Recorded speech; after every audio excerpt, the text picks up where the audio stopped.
Hello everyone, welcome back to Tools for Techs, Volume 2. So in the first volume we talked about the necessity for getting a good basic hand tool kit and an affordable toolbox to put that kit in. So for Volume 2, after you get a good toolbox, after you get some basic hand tools, the most important tool I think that a modern technician can have in their toolbox is this guy right here. Short, we call it a DMM, but that stands for digital multimeter, right? And what the digital multimeter or DMM can do for us is a lot of things. It is much more valuable tool than just a basic test light. With a basic test light, you can test if voltage is present. You can test if you have a good ground source. But that's about it, right? With today's computerized trucks and cars, you need to be able to measure everything from milliamps and sensors and continuity and capacitor strength and you name it, right? And the tool that can do all of this stuff for you is the multimeter. So the one I'm holding up right here is a Fluke meter, and it's the one that we give the students to use at UTI. And they get issued one when they enroll here. This is made by Fluke. So you can see you got the actual meter, you got a protective case that surrounds it, that helps protect it.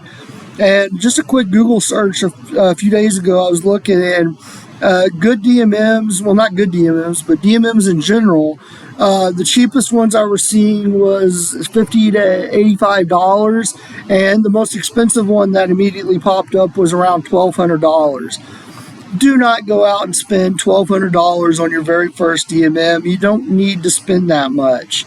I was asking the Snap-on guy what prices were for DMMs, and he told me and let me borrow this one so that I could show you guys what you can get as a student with a student discount for about $280. So I am not being paid by Snap-on. I'm not their spokesperson. I'm just saying that a good multimeter that you would want in your box is going to cost you somewhere between $200 and $300. This is just a good example of one, right? So if we open this box up, we can see that it comes with a carrying case, comes with the leads that you would use, comes with the DMM itself, and then probably most importantly for new guys that haven't got a lot of experience using them, it comes with this guy, the manual on how to use it, right? So if you look at this DMM, it's got the dial gauge right here where you can change it from volts, AC, DC, ohms of resistance, diode check, you name it. It's got the capability. And then up here at the top of it is where these leads right here would get plugged in. Now, when you're first starting out, it can be a little overwhelming and confusing about which leads to put, where to put the leads up here, what dial position to be in when you want to use it.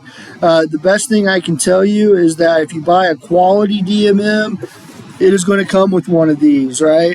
So if we look inside of here, it tells you based on what you're wanting to do, it shows you which pins to hook up to, what the dial position is, and the one I'm pointing at, I know you guys can't see it, but the one I'm pointing at is for measuring alternating current voltage, right?